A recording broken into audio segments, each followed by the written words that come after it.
কুসুমের স্মৃতির সিঁদুর মুছে দেবে তখনই ইন্দ্রাণীর হাত ধরে নিল আয়ুষ। ধারাবাহিকে শুরুতেই দেখা যাচ্ছে ইন্দ্রাণী কুসুমকে বলছে, শুরুতেই তোমার আয়ুষের টাকা পয়সা সম্পত্তি এসবের প্রতি নজর ছিল তোমার, আর সেজন্যই তুমি আগে কাউকে বিয়ে করনি। এই বলে তো আরো আজে বাজে কথা বলে। কুসুম তখন কাঁদতে কাঁদতে বলছে, দেবীমা আমি কি করলে আপনি বিশ্বাস করবেন বলুন তো, যেই বাড়ি গাড়ি সম্পত্তির ওপর আমার কোনোদিনই নজর ছিল না। ইন্দ্রাণী তখন ধমক দিয়ে বলছে, ছিল না তাই তো, তাহলে অনুশ্রীর গ্রামের বাড়িতে গিয়ে তোমরা দুজন স্বামী স্ত্রী হয়ে কেন বসেছিলে? ওটা তোমার চাল ছিল না বলছো? ঈশান তখন ইন্দ্রাণীকে বলছে, মা এনাফ ইজ এনাফ। আমিও ভাইদার সঙ্গে ছিলাম, জাদুকর কোনো সুযোগ নেওয়ার চেষ্টা করেনি। ইন্দ্রাণী তখন বলছে, তাহলে রাতুলের সঙ্গে বিয়েটা করলো না কেন ও? আর অ্যাট ও বসলো না কেন? আমার তো এখন মনে হচ্ছে রাতুলকে ও সরিয়েছিল, যাতে আয়ুষের সঙ্গে ওতে বিয়েটা হয় আর গাঙ্গুলি বাড়িতে ঢুকতে পারে। কুসুম তো তখন কাঁদতে কাঁদতে হাত জোর করে বলছে, বিশ্বাস করুন দেবীমা আমি এসব কিচ্ছু করিনি। ইন্দ্রাণী তখন বলছে, তোমার কোনো কথা আমি বিশ্বাস করি না। আমার তো মনে হয় তুমি আয়ুষকে চক্রান্ত করে এই জায়গায় নামিয়ে এনেছো। এই বলে তো আরো আজে বাজে কথা বলতে শুরু করে। আয়ুষ তখন ইন্দ্রাণীকে বলছে, মা তুমি কুসুমকে ভুল বুঝছো, কুসুমের মনে এত পেঁয়াজ নেই। ইন্দ্রাণী তখন বলছে, আছে আয়ুষ, তা না হলে অ্যাটশুটের বিয়ের হাতে নোয়া এখনো ও খোলেনি, যাতে ও মিথ্যে বিয়ের মিথ্যে নোয়া বাঁধানো দিয়ে 7 জন্মের তোমার থেকে কমিটমেন্ট পেতে পারে, এই বাড়ির প্রত্যেকটা মানুষের সহানুভূতি পেতে পারে। তখনই রাজ ইন্দ্রাণীকে বলছে, আমি তো ভুল দেখছি, আমার তো এবার মনে হচ্ছে তুমি মানুষ চিনতে ভুল করছো। যে মেয়েটার লক্ষ্যবার প্রমাণ দিয়েছে আজ তাকেও তুমি ভুল বুঝছো। তখনই ঈশান বলছে, ভাইদার এরকম অবস্থা, বাড়িতে কোথায় ডাক্তার ডাকবে, তা না অশান্তি শুরু হয়ে গেল।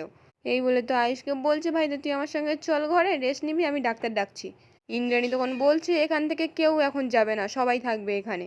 আগে আমি সকলের সামনে প্রমাণ করবো এই কুসুম বাড়ির প্রত্যেকটা মানুষের চোখে ধুলো দিয়েছে, ভালোবাসার নাটক করেছে সবার সঙ্গে, ভালো মানুষের মুখোশ পরে সকলকে ঠকিয়ে গেছে।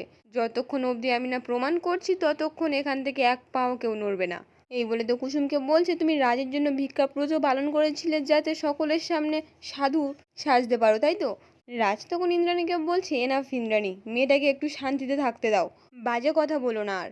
ইন্দ্রাণী তখন বলছে, আমি চুপ করে থাকবো না, আমি আজকে সত্যিটা বলবো। আর সত্যিটা হলো এটাই, আমার আয়ুষের পাশে তুমি কোনোদিন কোনো মেয়েকে সহ্য করতে পারোনি। ঈশান তখন ইন্দ্রাণীকে বলছে, সহ্য করতে পারার মতো মেয়ে তুমি ঠিক করেছিলে মা?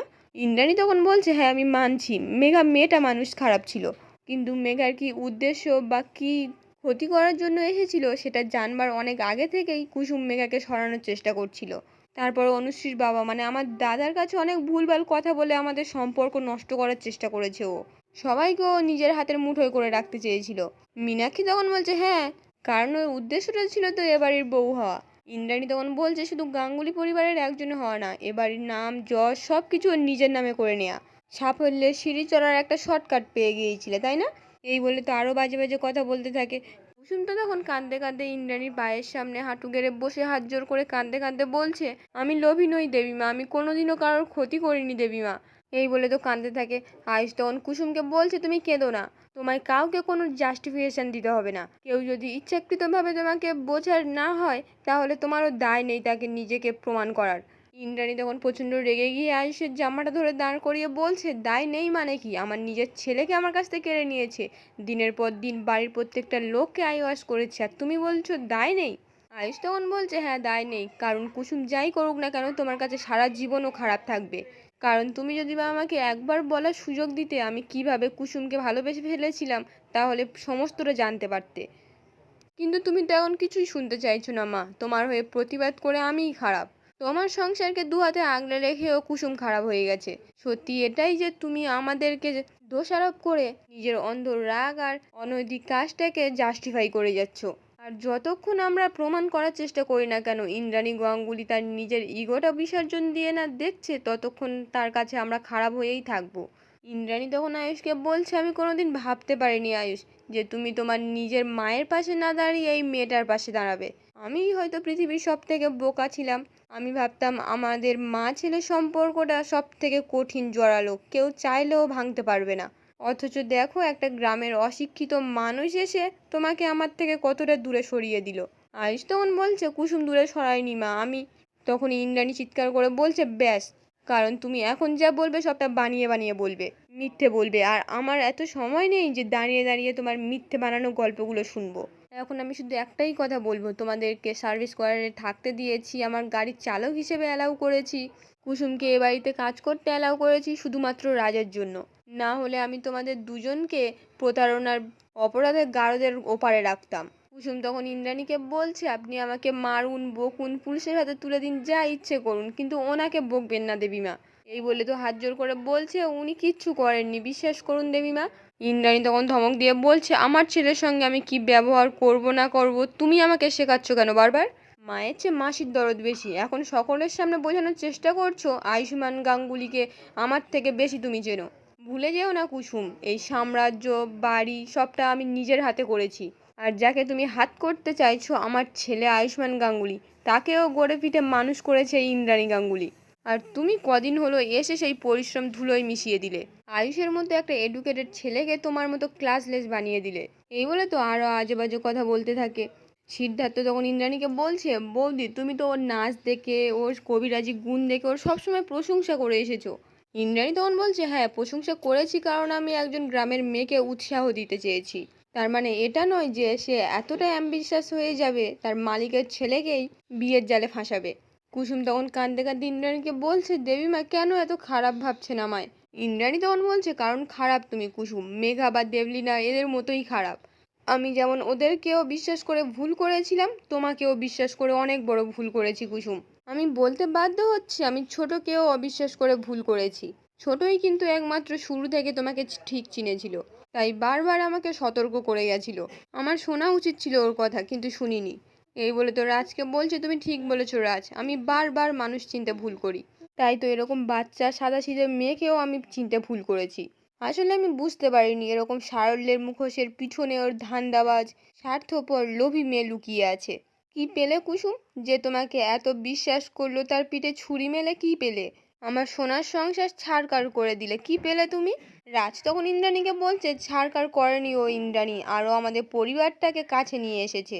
অনুশ্রী তখন বলছে, কুসুমের বাড়িতে প্রাণ নিয়ে এসেছে মণি। তখনই ইন্দ্রাণী বলছে, কিসের প্রাণ? বরং ও আসার আগে আমাদের বাড়ি আরও রঙিন ছিল, আরও প্রাণ ছিল, ভাই ভাইয়ে ভালোবাসা ছিল, মায়ের সঙ্গে আত্মার টান ছিল। মিথ্যে কথা বলে মিথ্যে জাল বানিয়ে ছোটরা কোনোদিন বড়দের ঠকাতো না। আয়ুষ তখন বলছে, কিন্তু বড়রা নিয়মের করা জালে ছোটদের আষ্টে পৃষ্ঠে জড়িয়ে ফেলতে চাইতো। ইন্দ্রাণী তখন আয়ুষকে বলছে, সেই নিয়মের বেড়া জালে কিন্তু তুমি বড় হয়েছো আয়ুষ। ওইভাবে মানুষ হয়েছিলে বলেই কিন্তু তুমি businessman of the year award পেয়েছিলে। বিদেশে দেশে তোমার নাম ছড়িয়ে পড়েছিল। আয়ুষ তখন বলছে, আমি জানি মা, যা হয়েছি যতটুকু হয়েছে শুধুমাত্র তোমার জন্য। ইন্দ্রাণী তখন বলছে, না, আজকে তোমার এরকম হতে পারার পেছনে আমার জন্য নয়, এটা কুসুমের জন্য। কারণ আমার শিক্ষা সংস্কার আমার ছেলেকে ডেলিভারি বয় হতে শেখায় না, ড্রাইভার হতে শেখায় না। তোমার এই পথনের মূলে এই মেয়ে। কি আছে ওর মধ্যে যে তুমি ওকে ছাড়তে পারছো না? তুমি বুঝতে পারছো না কেন ওর সাথে তোমার কোনো মিল নেই? তোমার সঙ্গে কোনো তুলনাও চলে না। কান্নাকাটি করে মানুষকে ভোলানো ছাড়া আর কিচ্ছু জানে না। গাঙ্গুলি পরিবারের শিক্ষা দীক্ষা সংস্কার কিচ্ছু জানে না, আর তারপরেও তুমি ওকে জীবনসঙ্গী হিসেবে কিভাবে বেছে নিলে? আয়ুষ তখন কুসুমের হাতটা ধরে বলছে, আমি কুসুমকে ভালোবাসি মা। আর ভালোবাসাতে কিচ্ছু দেখে না, শুধু দেখে মানুষটার মন। ইন্দ্রাণী তখন বলছে, কেমন ভালোবাসা যে মানুষকে নিচে নামায়, মানুষের সম্পর্ক ভেঙে দেয়, সেই ভালোবাসা আমার কাছে অর্থহীন। এই ভালোবাসাকে আমি ঘেন্না করি। ও স্লো পয়জনের মধ্যে তোমার মাথার মধ্যে ছড়িয়ে যাচ্ছে আয়ুষ। তুমি বুঝতে পারছো না ও অলরেডি তোমার রাস্তায় নামিয়ে দিয়েছে? না আছে তোমার মাথার ওপরে ছাদ, আর না আছে অর্থ উপার্জন করার ক্ষমতা। আজকের দিনটা দেখার জন্য বিয়ে করেছিলে ওকে? কুসুম তো তখন কিছু একটা বলতে যাবে, ইন্দ্রাণী ধমক দিয়ে বলছে, মা ছেলের মাঝখানে কথা বলতে এসেছো? তুমি জানো আয়ুষের প্রিয় রং কি? জানো না তো? এই বলে তো রাজকে বলছে, তুমি ওকে যোগ্য বউ বলছিলে? তখনই কুসুম বলছে, ছোট সাহেবের প্রিয় রং নীল, আর ওনার প্রিয় খাবার আপনার হাতের রান্না করা পায়েস। আর ছোটবেলায় ছোট সাহেব ইঁদুর বেলারের কার্টুনটা দেখতে খুব ভালোবাসতেন, এবং এখনো ছোট সাহেব মাঝে মাঝে ওনার ফোনে ওই কার্টুনটা দেখে। আর আপনি ছোটবেলায় ঘুমানোর সময় পঞ্চতন্ত্রের গল্প বলে ঘুম পাড়াতেন। এ বলে তো একে একে সব প্রশ্নের উত্তর দিয়ে ফেলে। রাজ তখন ইন্দ্রাণীকে বলছে, এই সহজ প্রশ্নের উত্তরগুলোই কি তোমার আয়ুষের জীবন সঙ্গিনীর উদাহরণ ইন্দ্রাণী? সিদ্ধার্থ তখন ইন্দ্রাণীকে বলছে, তাহলে তো কুসুম নিজেকে যোগ্য প্রমাণ করে দিল। আয়ুষ তখন বলছে, মা কুসুম কিন্তু প্রমাণ করে দিল। আমি কুসুমকে চিনতে ভুল করেছি না কুসুম আমাকে চিনতে? কুসুম তখন কাঁদতে কাঁদতে ইন্দ্রাণীকে বলছে, আপনি আমাকে বকুন, মারুন, হাত জোর করে বলছি, কিন্তু দেবীমা আমাদেরকে ভুল বুঝবেন না। লোভী, স্বার্থপর, ঠকবাজ এসব ভাববেন না দেবীমা আমায়। কারণ ভক্ত হিসেবে আমার দেবীমাকে ঠকানোর কল্পনাও করিনি কোনোদিন। বিয়ের কথাটা লুকোতে গিয়েও আমি প্রত্যেকটা মুহূর্তে অপরাধবোধে ছটফট করেছি দেবীমা। তাই যদি আপনি একবার আমার কথাটা শোনেন। এই বলে তো ইন্দ্রাণীর হাতটা ধরতে যায়। ইন্দ্রাণী তখন প্রচণ্ড রেগে গিয়ে বলছে, এত বড় স্পর্ধা তোমার, আমাকে স্পর্শ করো। এই বলে তো কুসুমকে মারতে ওঠে। তখনই আয়ুষ ইন্দ্রাণীর হাতটা ধরে নিয়ে বলছে, আর না মা, আমি অনেকক্ষণ ধরে আমার স্ত্রীর অপমান সহ্য করেছি, আর সহ্য করব না। আমি তোমার কাছে অনুরোধ করছি, আর কুসুমকে অপমান করো না। ও শুধুমাত্র চুপ করে থাকে বলে সমস্ত দোষ ওর ঘাড়ে চাপিয়ে দিয়ে ওকে বিষিয়ে ফেলো না মা। আজ তো তুমি তোমার লিমিটটাও ক্রস করে গেলে, কুসুমের গায়ে হাত তুলতে গেছিলে মা। এই বলে তো কাঁদতে কাঁদতে বলছে, এটা আমি কি করে সহ্য করতাম। ইন্দ্রাণী তখন আয়ুষের থেকে হাতটা ছাড়িয়ে নিয়ে আয়ুষের কথাগুলো ভাবতে ভাবতে অজ্ঞান হয়ে যায়। তখন তো সকলে মিলে ইন্দ্রাণীকে ধরে সোফাতে শুইয়ে দেয়। কুসুম তখন কাঁদতে কাঁদতে বলছে, সব আমার জন্য হয়েছে, কেন আমি দেবীমার মুখে মুখে কথা বলতে গেলাম, এত বড় ভুল করে ফেললাম। মীনাক্ষী তখন কুসুমকে বলছে, ভুল না, পাপ করেছো তুমি। আজ যদি দিদির কিছু হয়ে যায় না, 7 জন্মও তোমাকে ক্ষমা করব না। এই বলে তো নাটক করে কাঁদতে কাঁদতে বলছে, দিদির চোখই তো খুলছে না, কেন খুলছে না দাদা। রাজ তখন মীনাক্ষীকে ধমক দিয়ে বলছে, নাটক বন্ধ করো, এখন ইন্দ্রাণীর জ্ঞান কিভাবে ফেরে সেই চেষ্টা করতে হবে। আজকের পর্বটি এখানেই শেষ হয়ে যায়। কেমন লাগলো কমেন্টে জানাতে ভুলবেন না।